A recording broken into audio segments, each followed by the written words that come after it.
আসসালামু আলাইকুম, কেমন আছেন সবাই? আলহামদুলিল্লাহ আমরা ভালো আছি। আজকে আমার বোন, এই তো বোনের ছেলে, এটা আমার ভাইয়ের ছেলে, আমরা সবাই মিলে পিজা খাইতে চলে এসেছি পিজ অ্যান্ড বার্গে।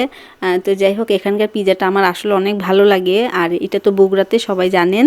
আর এখানে আমি মোটামুটি এখানেই পিজা খাইতে আসি, বগুড়ায় আসলে ভালোই লাগে। আবার হিলিয়ামের পিজাটাও সত্যি ভালো লাগে। তো যাই হোক, এখানে তো আর ঢাকার মতো আমি স্পেশাল ডোমিনোস তো পাবো না।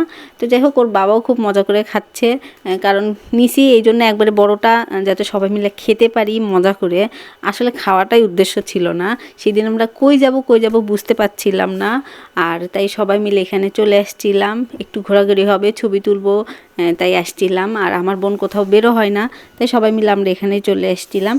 তো ভাবছিলাম যে এখানে পিজা খেয়ে আর কোথায় যাওয়া যায়। তো একটু পর আপনাদের দেখাচ্ছি আমরা কোথায় গিয়েছিলাম। আর এই তো হচ্ছে পিজা শেষ, আমি পাইনি তাই ভাবছেন না, না আমিও পাইছি। সবাই ভাগ ভাগ করেই খাই আমরা যেখানেই যাই। তো যাই হোক, পিজবার্গ থেকে বের হয়ে আমরা চলে আসছিলাম হিলিয়ামের নিচে। তো লিফট একটু বিজি ছিল, তাই আমরা একটু ওয়েট করছিলাম। তাই জেন্টাল পার্কের ভিতর ঢুকে একটু হাঁটাহাঁটি করে এখানে অপেক্ষা করছি লিফট আসা পর্যন্ত। তো যাই হোক, তারপর তো লিফট চলে আসছে।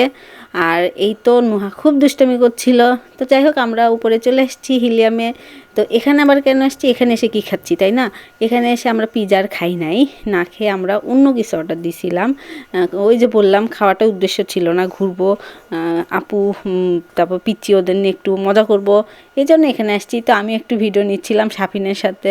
তো আসলে কি, বাসার সব পিচ্চিরা মনে হচ্ছে 3 দিন বড় হয়ে যাচ্ছে, তাই ওদের সাথে বাইরে বের হতেও এখন মজাই লাগে। আর এদিকে আমরা অপেক্ষা করছিলাম যে কখন খাবার চলে আসবে।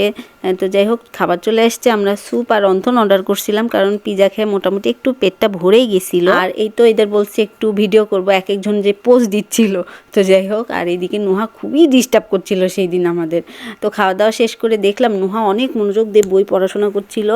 নুহার হাতে দেখলাম সমরেশ মজুমদারের একটা বই পড়া শেষ, এখন আমরা বাসায় যাব। আল্লাহ হাফেজ।